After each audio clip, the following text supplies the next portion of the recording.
Des excuses sont nécessaires pour toute erreur possible. Mes paroles proviennent d'un lieu de désespoir, un état quelque part entre l'épuisement et l'ivresse totale. Permettez-moi de vous raconter une histoire que vous trouverez peut-être familière. J'ai croisé son chemin pendant nos jours d'université et, avant même que je m'en rende compte, j'étais éperdument amoureux d'elle. Je croyais vraiment qu'elle était celle qui m'était destinée, mon âme sœur. Après une demi-décennie passée ensemble, elle a pris la décision déchirante de mettre fin à notre relation. Oh là là, cela semble assez frustrant, n'est-ce pas? Notre relation n'était pas parfaite, mais elle était incroyablement proche de la perfection. C'était réconfortant de ressentir l'acceptation de sa famille, me considérant comme l'un des leurs. Même si je n'ai pas de famille propre, j'avais le sentiment d'appartenir à la leur. Notre premier projet était d'envergure, acheter une grande maison au bord de la mer pour en faire une maison familiale. Cependant, avec le temps, la maison n'est devenue qu'un amas de décombres et de débris. Plus tôt cette année, j'ai trouvé le courage de lui faire ma demande en mariage, et c'est une nuit que je n'oublierai jamais. C'était simplement parfait.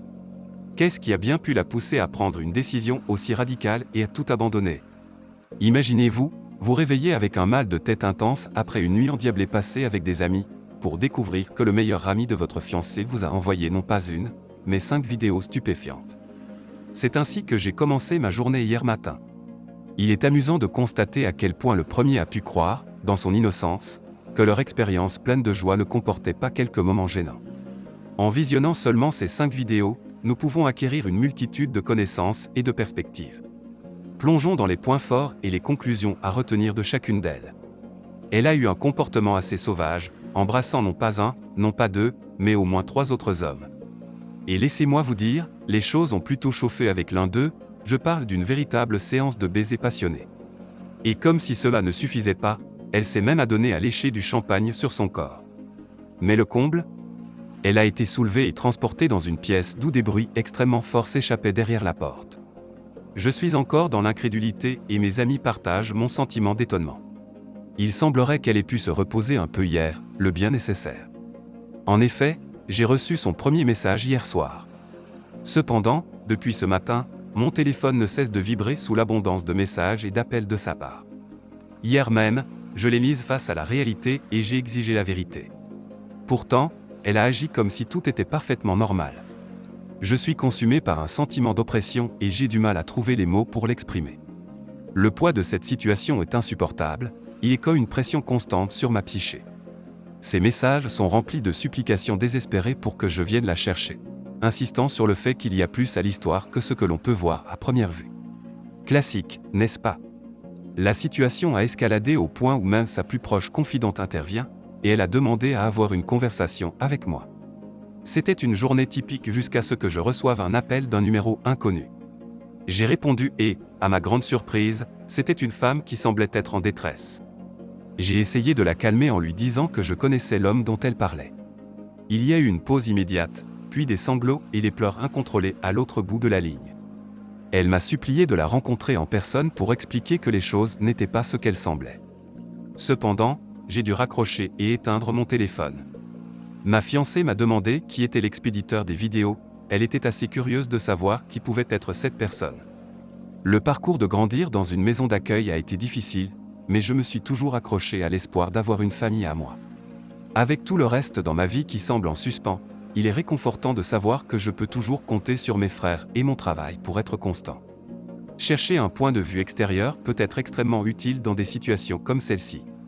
Malgré l'apparence de la situation, il peut être difficile de faire confiance qu'elle n'est pas ce qu'elle semble être. Mise à jour du 6 mars 2023, bien que me réveiller ait été une lutte, je suis reconnaissant pour le flot de messages gentils et de conseils que j'ai reçus. Je demande gentiment à ceux qui ont insulté ma chère fiancée de s'abstenir de le faire à l'avenir. Bien que je ressente de l'empathie pour vos émotions, je vous encourage à considérer l'impact de vos paroles. Dans un moment de clarté, j'ai réalisé qu'il était temps pour elle de passer à autre chose. Je lui ai envoyé un message, lui donnant jusqu'à cet après-midi pour rassembler ses affaires et se diriger vers la maison de ses parents. J'ai bien précisé que la voiture que je lui avais offerte ne devait pas être emportée. Le téléphone a sonné, et j'ai entendu sa voix, suppliant pour une occasion de clarifier les choses. La situation était tendue, les larmes coulaient et elle se montrait culpabilisante, me suppliant de lui faire confiance plutôt qu'à quelqu'un que je connaissais à peine. Elle a insisté sur le fait qu'il ne s'était rien passé de plus qu'un baiser dans la pièce. Mes émotions étaient à leur paroxysme, mais j'ai réussi à contenir mes larmes en exigeant courageusement la vérité. J'ai clairement fait comprendre que si elle ne pouvait pas être honnête avec moi, je n'aurais d'autre choix que de disparaître de sa vie. La tension dans la pièce était palpable lorsqu'elle a révélé en pleurs la vérité. Tout ce qui s'était passé était un rapport de fellation, tant donné que reçu. Malgré le récit détaillé, rien d'autre ne s'est produit, car elle avait mis fin à la situation. Son comportement était totalement inhabituel, ce qui m'a amené à me demander si elle disait la vérité ou non. Elle est même allée jusqu'à suggérer que je pouvais la tromper avec qui je voulais sans en subir de conséquences.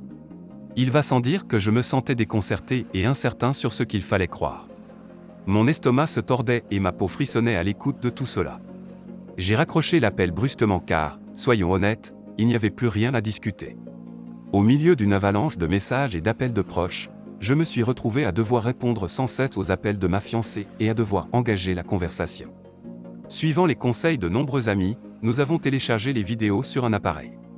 Je ne peux tout simplement pas supporter de les avoir en ligne. Quand son petit ami m'a appelé et qu'elle a révélé qu'elle avait reçu une invitation à une fête de la part d'une autre fille, j'ai été très surpris. Le rebondissement. Son frère est un danseur nu et il est venu avec quelques-uns de ses amis. Il y a une certaine familiarité dans son visage, comme si je l'avais déjà vu quelque part auparavant. Tandis que j'écoutais attentivement, elle s'est confiée pendant une bonne vingtaine de minutes.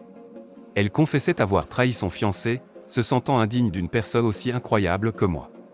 Elle pensait que j'étais trop beau, trop charmant, et trop financièrement stable à son goût. Intrigué, j'ai demandé si son fiancé avait déjà fait une chose semblable auparavant. Mais, à ma surprise, elle a répondu par la négative. Curieux de la possibilité d'une consommation de drogue, je l'ai interrogée. À ma grande surprise, elle a révélé qu'elle recherchait toujours la vérité derrière l'infidélité et que les drogues n'étaient pas un facteur dans la situation. Malgré sa gentille proposition de venir me soutenir, j'ai poliment refusé et je l'ai remercié pour sa prévenance. La solitude m'appelle en ce moment. Il y a eu un peu de drame dans ma vie récemment, mon mariage a été annulé. Je n'ai pas encore eu le courage de le dire à mes parents. Alors, j'évite leurs appels et éteins mon téléphone. Ça a été une semaine difficile.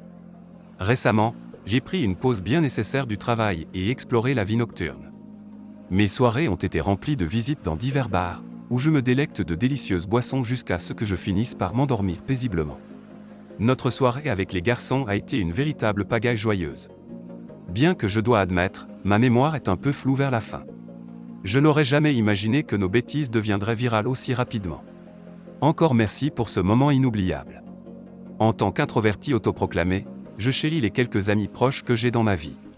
C'est intéressant de noter que c'est grâce à ma fiancée que j'ai découvert ces personnes incroyables, c'est elle qui les a introduites dans mon monde.